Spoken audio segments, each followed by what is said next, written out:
நீங்கள் ஒரு கிரியேட்டிவான பர்சனாக இருந்துட்டு ஒரு ஹை டிமாண்ட் பிஸ்னஸை இப்போ ஸ்டார்ட் பண்ணணும் அப்படின்னு நினைக்கிறீங்களா? உங்களுக்கான பிஸ்னஸ் தாங்க இந்த ஈவென்ட் பிளானிங் பிஸ்னஸ். இந்த பிஸ்னஸ் பார்த்தீங்கன்னா ஒரு தங்க சுரங்கம் அப்படின்னு நான் சொல்லுவேன். செம்மையான ஒரு ஹாட் செல்லிங் பிஸ்னஸாக இப்போ இருந்துட்டு வருது. இந்த பிஸ்னஸை எப்படி ஸ்டார்ட் பண்ணுறது, என்ன விஷயங்கள்லாம் தேவைப்படும், எவ்வளோ இன்வெஸ்ட்மெண்ட் தேவைப்படும் அப்படின்ற பற்றின டீட்டெயிலான இன்ஃபர்மேஷன்ஸ்லாம் நான் ஷேர் பண்ண போகிறேன். அது மட்டும் இல்லாமல் இந்த பிஸ்னஸை எப்படி சக்ஸஸ்ஃபுல்லாக பண்ணுறது அப்படின்னு சொல்லிட்டு ஒரு 5 இன்ட்ரெஸ்டிங் ஸ்ட்ராட்டஜிஸ் வந்து நான் உங்கள்கிட்ட ஷேர் பண்ணிக்க போகிறேன். அதில் 4th ஸ்ட்ராட்டஜி தான் எனக்கு ரொம்ப பிடிச்ச ஸ்ட்ராட்டஜி அப்படின்னு நான் சொல்லுவேன். ஸோ வீடியோ ஸ்கிப் பண்ணால் முழுசாக பாருங்க. அப்போ தான் எல்லா இன்ஃபர்மேஷனும் உங்களுக்கு வந்து கிடச்சிடும். சரிங்களா? சரி, ஃபர்ஸ்ட் விஷயம் என்ன அப்படின்னு பார்த்தீங்கன்னா, ஏன் ஈவென்ட் பிளானிங் பண்ணணும், அது ஏன் ஒரு ப்ராஃபிட்டபிள் பிஸ்னஸாக இருக்குது அப்படின்னு பார்த்தீங்கன்னா, இது வந்து ஒரு லோ ஸ்டார்ட் அப் காஸ்ட். ஒரு பிஸ்னஸ் ஸ்டார்ட் பண்ணோம் அப்படின்னா ஒரு ஹை இன்வெஸ்ட்மெண்ட் தேவைப்படும். பட் இதில் வந்து பார்த்தீங்கன்னா ஒரு ரொம்ப மினிமம் இன்வெஸ்ட்மெண்ட்லேயே உங்களால் இந்த பிஸ்னஸ் வந்து ஸ்டார்ட் பண்ண முடியும். அண்ட் கிட்டத்தட்ட 50% 70% வரைக்கும் ப்ராஃபிட் வந்து பார்க்க முடியும் இந்த பிஸ்னஸில். அண்ட் மோரோவர் ஈவெண்ட் அப்படின்னு பார்த்தீங்கன்னா எல்லா வருஷமும் எல்லா மாதமும் எல்லா நாளுமே ஏதோ ஒரு ஈவெண்ட் வந்துகிட்டே இருக்கும். ஸோ உங்களுடைய ஒர்க் வந்து டைட் பேக்டாகவே இருக்கும். அண்ட் இந்த பிஸ்னஸை பொறுத்த வரைக்கும் நீங்கள் ஒரு ஈவெண்ட் பண்ணாலும் ஒரு பெரிய ஆடியன்ஸை நீங்கள் ரீச் பண்ணுவீங்க. அதுலேருந்து இன்னும் ஒரு 20% ஆடியன்ஸ் ரீச் ஆவாங்க. ஸோ ஒரு வேர்ட் ஆஃப் மவுத்லேயே உங்களோட பிஸ்னஸ் வந்து தானாக வந்து ப்ரொமோட் ஆகிட்டே இருக்கும். ஸோ நீங்கள் போய் ப்ரொமோட் பண்ணணும் அப்படின்ற அவசியமே கிடையாது. ஒரு வேர்ட் ஆஃப் மவுத்தில் இந்த பிஸ்னஸ் ரொம்ப ஈஸியாகவே ஸ்ப்ரெட் ஆகிடும்.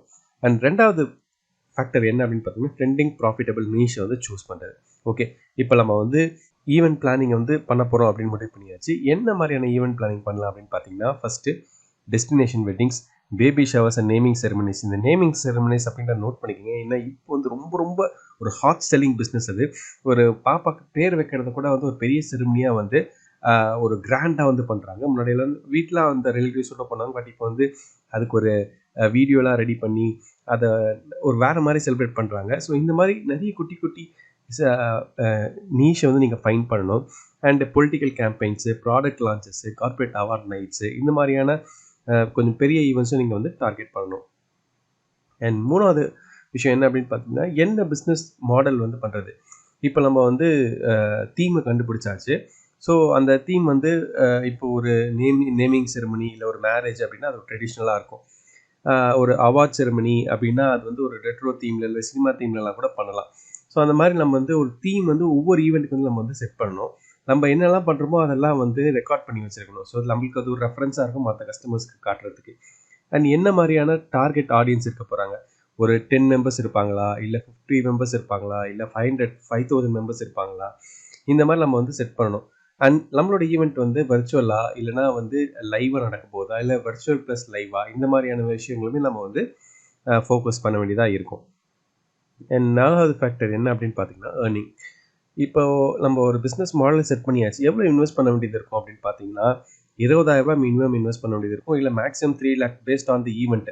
ஸோ நீங்கள் வந்து அந்த கஸ்டமர் கிட்ட நீங்கள் அட்வான்ஸ் வாங்கிட்டு வந்து நீங்கள் வந்து அதை இன்வெஸ்ட்மெண்ட்டாகவே எடுத்துக்கலாம். பேசிக்காக அதுதான் இந்த பிஸ்னஸ் உடைய ஒரு பியூட்டியே. ஸோ இனிஷியல் இன்வெஸ்ட்மெண்ட் ஒரு 20,000 10,000 கூட நீங்கள் வந்து பண்ணணும். குட்டி குட்டி ஈவெண்ட்டெல்லாம் ஒரு மீடியம் பட்ஜெட்டில் ஒரு ஈவெண்ட் பண்ணோம் அப்படின்னா ஒரு 20Kலேருந்து ஒரு 1 lakh இருந்தால் கூட போதும். ஸோ அப் டு 3 lakhs வரைக்கும் நீங்கள் வந்து இனிஷியல் இன்வெஸ்ட்மெண்ட்டாக கன்சிடர் பண்ணலாம். ஏர்னிங்ஸ் பார்த்தீங்கன்னா கிட்டத்தட்ட 50% ப்ராஃபிட் வந்து உங்களால் இந்த ஈவெண்ட்டில் வந்து பார்க்க முடியும். 10Kலேருந்து 1.5 வரைக்குமே வந்து உங்களால் ஒரு ஈவெண்ட் வந்து பார்க்க முடியும். ஸோ ஒரு மாதத்துக்கு நீங்கள் ஒரு 10 ஈவெண்ட் பண்ணாலே உங்களால் ஈஸியாக வந்து ஒரு 10 lakhs வந்து ப்ராஃபிட் மட்டுமே ஜென்ரேட் பண்ண முடியும். ஸோ அந்த அளவு இந்த மாதிரியான ஒரு ஈவெண்ட் பிளானிங்கில் வந்து ஒரு ஸ்கோப் இருக்குது அப்படின்னு நான் சொல்ல வரேன். சரி, இப்போ நம்ம ஸ்ட்ராட்டஜிஸ்க்கு போவோம். ஃபஸ்ட்டு ஸ்ட்ராட்டஜி என்ன அப்படின்னு பார்த்தீங்கன்னா பில்ட் அ வெண்டார் நெட்வொர்க். நம்ம கிட்ட எப்பவுமே கையில் வந்து நம்ம எந்த ஈவெண்ட் பண்ணாலும் அதுக்கான வெண்டார்ஸ் லிஸ்ட் வந்து கைவசம் கரெக்டாக ரெடியாக இருக்கணும். ஒரு டெக்கரேட்டராக இருக்கட்டும், ஃபோட்டோகிராஃபர்ஸாக இருக்கட்டும், கேட்ரஸாக இருக்கட்டும், இவங்க எல்லாமே வந்து நம்ம சொல்கிற விஷயத்த ரொம்ப நமக்கு ஏற்ற மாதிரி கஸ்டமருக்கு ஏற்ற மாதிரி பண்ணக்கூடிய ஆளாக இருக்கணும். அண்ட் கஸ்டமைஸ்டாக பண்ணக்கூடிய ஆளாக இருக்கணும். கம்மி பட்ஜெட்டில் பண்ணக்கூடிய ஆளாக இருக்கணும். நமக்கு நிறைய ப்ராஃபிட் கொடுக்கக்கூடிய ஆளாக இருக்கணும். அண்ட் கஸ்டமர் சாட்டிஸ்ஃபேக்ஷன் ரொம்ப ரொம்ப இம்பார்ட்டன்ட். முக்கியமாக கேட்ரஸ். ஏன்னா சாப்பாடு விஷயம் தான் ரொம்ப ரொம்ப இம்பார்ட்டன்ட் எந்த ஈவெண்ட்டை பண்ணாலும். ஸோ இந்த மாதிரி விஷயங்கள்லாம் நம்ம வந்து ரொம்ப வந்து கேர்ஃபுல்லாக இருக்கணும்னு சொல்ல வரேன். ஸோ வெண்டார்ஸ் லிஸ்ட் ரொம்ப ரொம்ப இம்பார்ட்டன்ட். அண்ட் வெண்டார்ஸ் நெட்வொர்க் ரொம்ப ரொம்ப இம்பார்ட்டன்ட். ஒரே டைமில் நீங்கள் ஒரு 10 ஈவெண்ட் பண்ணிங்கன்னா அப்போ 10 வெண்டர் உங்கள்கிட்ட இருக்கணும். ஸோ ஒரே வெண்டாரால் 5 ஈவெண்ட்டை மெயின்டைன் பண்ண முடியுமா அப்படின்ற மாதிரி பல விஷயங்கள் நம்ம வந்து நோட் பண்ணிக்கணும். அண்ட் செகண்ட் ஸ்ட்ராட்டஜி என்ன அப்படின்னு பார்த்தீங்கன்னா பிராண்ட் யுவர் செல்ஃப் கிரியேட்டிவ்லி. நீங்கள் இந்த ஒரு ஈவெண்ட்டை பண்ணுறீங்க, நீங்களே ஒரு பிராண்டு தான். நீங்கள் என்னதான் ஒரு 10-15 வெண்டாரோட கொலாபரேட் பண்ணாலும் நீங்கள் ஒரு பர்சனல் பிராண்டாக நீங்கள் வந்து உருவாகணும். ஸோ உங்களுக்குன்னு ஒரு பிராண்ட் நேம், பிராண்ட் லோகோ, அப்புறம் உங்களுக்கான இன்ஸ்டாகிராம், வாட்ஸ்அப் பேஜ் இதெல்லாம் நீங்கள் வந்து ரெடி பண்ணணும். ஃபேஸ்புக் பேஜ், வெப்சைட்டில் கூட நீங்கள் வந்து ரெடி பண்ணி வச்சுக்கலாம். ஸோ இது வந்து உங்களுக்கு ஒரு ப்ரூஃபாக இருக்கும். ஸோ நீங்கள் ப்ரீவியஸில் பண்ண ஈவெண்ட்ஸ் எல்லாம் வந்து நீங்கள் வந்து ஒரு டெஸ்டிமோனியல் மாதிரி நீங்கள் வந்து வச்சுருந்தீங்கன்னா சூப்பராக வந்து உங்களுக்கு வந்து கஸ்டமர்ஸ் வந்து கிடைப்பாங்க. ஒரு ட்ரஸ்ட் பில்ட் ஆகும். ஸோ இது ரொம்ப ரொம்ப இம்பார்ட்டண்ட். அண்ட் 3வது ஸ்ட்ராட்டஜி என்ன அப்படின்னு பார்த்தீங்கன்னா பேக்கேஜ் ப்ரைசிங் மாடல்னு சொல்லுவோம். ஸோ நீங்கள் எந்த ஒரு ஈவெண்ட் போனாலும் 3 ஃபேக்டர்ஸ் வந்து சொல்லணும். பேக்கேஜாக நீங்கள் வந்து கொடுக்கணும். பேசிக், ப்ரீமியம் இல்லை சூப்பர் ப்ரீமியம் அந்த மாதிரி வந்து நீங்கள் வந்து பேக்கேஜ் லெவலில் நீங்கள் வந்து பேசணும். அப்போ தான் வந்து ஓகே இந்த பட்ஜெட்டில் இதில் பண்ணலாம், இந்த பட்ஜெட்டில் இது பண்ணலாம் அப்படின்ற மாதிரி கஸ்டமருக்குமே வந்து ஒரு ஒரு அவேர்னஸ் வந்து கிடைக்கும். ஏன்னா பேசிக்காக நிறைய ஈவெண்ட்ஸ் பண்ணுற கஸ்டமர்ஸ்க்குலாம் வந்து பிளாங்காக தான் இருப்பாங்க. என்ன பண்ணுறதுன்னு தெரியாது. ஸோ நீங்கள் இந்த மாதிரி பேக்கேஜாக கொடுக்கும்போது உங்களுக்கும் அதில் ப்ராஃபிட் இருக்கும், கஸ்டமருக்கும் நிறைய ஐடியா கிடைக்கும், நிறைய சாட்டிஸ்ஃபேக்ஷனும் உங்களுக்கு வந்து ஈஸியாக வந்து கிடச்சிடும். ஸோ இதில் வந்து நீங்கள் வந்து என்ன பண்ணலாம் அப்படின்னு பார்த்தீங்கன்னா பேசிக், ப்ரீமியம், கஸ்டமைஸ்டு பேக்கேஜில் கூட ஆஃபர் பண்ணலாம். சில கஸ்டமர் வந்து எனக்கு இதெல்லாம் வேணாங்க, எனக்கு இது இருந்தால் போதும், ஒரு 2 ஈவெண்ட் இருந்தால் போதும், அந்த மாதிரி வந்து ரொம்ப கஸ்டமைஸ்டாக கேட்பாங்க. அந்த மாதிரி இருந்தால் நீங்கள் வந்து அவங்களுக்கு வந்து ஃப்ளாட் ரேட் மாதிரி பேசிக்கலாம். இல்லை ஒரு சர்வீஸ்க்கு ஏற்ற மாதிரி ஒரு காஸ்ட் வந்து நீங்கள் பேசிக்கலாம். ஸோ இந்த மாதிரி டிரான்ஸ்பரண்ட்டாக இருக்கும்போது நமக்கு வந்து ட்ரஸ்ட் பில்ட் ஆகும் அண்ட் கஸ்டமர் சாட்டிஸ்ஃபேக்ஷனும் இம்ப்ரூவ் ஆகும். அண்ட் 4வது ஸ்ட்ராட்டஜி, அதான் எனக்கு ரொம்ப ரொம்ப பிடிச்ச ஸ்ட்ராட்டஜி நான் சொன்னேன் இல்லையா. ஸோ இது என்ன அப்படின்னு பார்த்தீங்கன்னா ஃப்ரீபீஸ் அண்ட் ஆடான்ஸ். என்னதான் கஸ்டமருக்கு வந்து நம்ம ஒரு பேக்கேஜாக கொடுத்தாலுமே அவங்க கேட்காத சில விஷயத்தையுமே நம்ம கொடுக்கும்போது அவங்க ஹாப்பி ஆவாங்க. ஸோ இதில் வந்து பார்த்தீங்கன்னா நம்மளுக்கு இதில் பெரிய செலவும் இருக்காது. வெல்கம் போட்ஸு, ஃபோட்டோ பூத்ஸு இதெல்லாம் நீங்கள் டெம்ப்ளேட்டாக வாங்கி வச்சுட்டிங்கன்னா ஒரு ஈவெண்ட் நீங்கள் அதே தான் ரீயூஸ் பண்ண போகிறீங்க. ஸோ அதை நம்ம வைக்கும்போது கஸ்டமர் வந்து ரொம்ப ரொம்ப ஒரு ஹாப்பியாக ஃபீல் பண்ணுவாங்க. நம்ம கேட்டதை விட எக்ஸ்ட்ராவே நிறைய பண்ணியிருக்காங்க அப்படின்ற ஒரு சாட்டிஸ்ஃபேக்ஷன் கிடைக்கும். அது நமக்கு ஒரு போனஸும் கூட. ஸோ இதில் வந்து அந்த கஸ்டமர் இன்னும் 4 கஸ்டமருக்கு சொல்லுவார். ஸோ இந்த ஃப்ரீபீஸ் அண்ட் ஆடான்ஸ் ரொம்ப ரொம்ப இம்பார்ட்டன்ட். எந்த ஒரு பிஸ்னஸாக இருந்தாலுமே அதுலேயும் இந்த பிஸ்னஸும் ரொம்ப ரொம்ப இம்பார்ட்டன்ட். அண்ட் ஸ்ட்ராட்டஜி 5 பார்த்தீங்கன்னா upsell and cross sell. So நீங்கள் வந்து ஒரு பேக்கேஜ் பேசிட்டீங்க ஈவெண்ட் எப்படி பண்ணணும் அப்படின்ட்டு. ஸோ உங்கள் பேக்கேஜில் சில விஷயம் தான் இருக்கும், சில விஷயம் இருக்காது. ஃபார் எக்ஸாம்பிள் ஒரு டிரான்ஸ்போர்ட்டேஷனாக இருக்கட்டும், டிஜேவாக இருக்கட்டும், எம்சியாக இருக்கட்டும், அந்த ஈவெண்ட்டுக்கான இதெல்லாம் வந்து ஒரு ஆட் ஆன் பேக்கேஜாக நீங்கள் வந்து கொண்டு போகலாம். இல்லை நீங்கள் சூப்பர் ப்ரீமியம் சொல்லிட்டு ஒரு பேக்கேஜ் கொடுத்து அதில் நீங்கள் இவங்கெல்லாம் இன்க்ளூட் பண்ணலாம். இல்லை நீங்கள் வந்து தனியாக வந்து எம்சி, டிஜே எல்லாம் வேறு ஒரு கம்பெனிலேருந்து வராங்க அப்படின்னு சொல்லிட்டு அவங்களையுமே நீங்கள் வந்து கிராஸ் செல் பண்ணலாம். டிரான்ஸ்போர்ட்டேஷன் வந்து நீங்கள் வந்து இன்க்ளூட் பண்ணலாம். ஃபார் எக்ஸாம்பிள் உங்கள் எம்ப்ளாயீஸ் எல்லாம் வந்து ஒரு கேதரிங் மாதிரி நீங்கள் சென்ட் பண்ணுறீங்க அப்படின்னா சிட்டியில் இருக்க எல்லா இடத்துலேருந்து அவங்க வந்து வரணும். ஸோ அதுக்கு டிரான்ஸ்போர்ட் வந்து நீங்களே அரேஞ்ச் பண்ணலாம். ஸோ இதெல்லாம் வந்து ஒரு கிராஸ் செல்லிங் ப்ராடக்டாக இருக்கும். ஸோ இது ரொம்ப ரொம்ப இம்பார்ட்டன்ட் எந்த ஒரு பிஸ்னஸாக இருந்தாலுமே. இதில் வந்து நீங்கள் வந்து கொஞ்சம் ஹை ப்ராஃபிட் வந்து ஈஸியாக ஏர்ன் பண்ண முடியும்னா ஒரு பிஸ்னஸ் நீங்கள் பண்ண போகிறீங்க, அதோட அடிஷ்னலாக இன்னொரு பிஸ்னஸும் உங்களுக்கு வந்து கிடைக்குது. இது ரொம்ப ரொம்ப இம்பார்ட்டன்ட். ஸோ இந்த 5 ஸ்ட்ராட்டஜி இருந்தால் இந்த பிஸ்னஸில் ரொம்ப சக்ஸஸ்ஃபுல்லாக இருக்கலாம் அப்படின்னு தான் என்னுடைய கருத்து.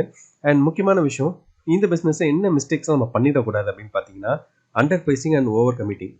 நம்மளுக்கு வந்து இன்வெஸ்ட்மெண்ட் ரொம்ப கம்மியானால நம்ம ஓவராகவும் கமிட் பண்ணக்கூடாது. நம்ம வந்து கம்மியாக தானே பண்ணுறோம், இந்த விலைக்கெல்லாம் இது போதும் அப்படின்னு சொல்லி நம்மள வந்து குறைச்சி மதிப்பிடக்கூடாது. நம்ம டீசெண்டான மார்க்கெட் ஈக்குவலண்ட்டான மார்க்கெட் காம்படிட்டிவான ப்ரைஸை வந்து நம்ம வந்து கொடுக்கணும். அப்போ தான் கஸ்டமரும் நம்புவாங்க. நம்ம அதுக்கான குவாலிட்டியும் கொடுக்கணும். அண்ட் நம்ம எந்த ஒரு பிஸ்னஸ் பண்ணாலுமே அந்த பார்ட்டியோட ஒரு கான்ட்ராக்ட் வந்து சைன் பண்ணணும். அது இந்த பிஸ்னஸும் ரொம்ப ரொம்ப இம்பார்ட்டன்ட். ஒரு கான்ட்ராக்ட் சைன் பண்ணுறது ரொம்ப ரொம்ப நல்ல விஷயம். அண்ட் வெண்டாரோட கோஆர்டினேஷன். நீங்கள் வந்து ஒரு மல்டிபிள் ஈவெண்ட் பண்ணும்போது 2-3 வெண்டாரை வச்சு மேனேஜ் பண்ணுவீங்க. அப்போ வந்து ஏதோ ஒரு வெண்டார் வந்து சொதப்பிட்டாங்கன்னா நம்மளோட பிராண்ட் வந்து அஃபெக்ட் ஆகிடும். ஸோ அந்த மாதிரி இல்லாமல் பார்த்துக்கணும். அதுவுமே வந்து ரொம்ப ரொம்ப இம்பார்ட்டண்ட்டாக நோட் பண்ண வேண்டிய ஒரு விஷயம். சரி, இப்போ இந்த பிஸ்னஸ் எப்படி க்ரோ ஆகலாம் அப்படின்னு பார்த்தீங்கன்னா நீங்கள் ஒரு ஈவெண்ட் பண்ணி முடிச்சோன்னே அந்த கஸ்டமர் கிட்டேருந்து ஒரு வீடியோ டெஸ்டிமோனியல் வாங்கி வச்சுக்கோங்க. அண்ட் கூகுள் ரிவ்யூஸ் போட சொல்லுங்கள். அந்த வீடியோ டெஸ்டிமோனியல்ஸ் தான் உங்களோட வெப்சைட்டில், இன்ஸ்டாகிராம், ஃபேஸ்புக்கிலலாம் போடுங்க. அண்ட் நீங்கள் அப்பப்போ ஈவெண்ட் நடக்கும்போது பிஹைண்ட் த சீன்ஸ் எல்லாம் வந்து சோஷியல் மீடியாவில் வந்து போடுங்க. இந்த மாதிரி நாங்கள் பண்ணிகிட்ருக்கோம் அப்படின்ற மாதிரி.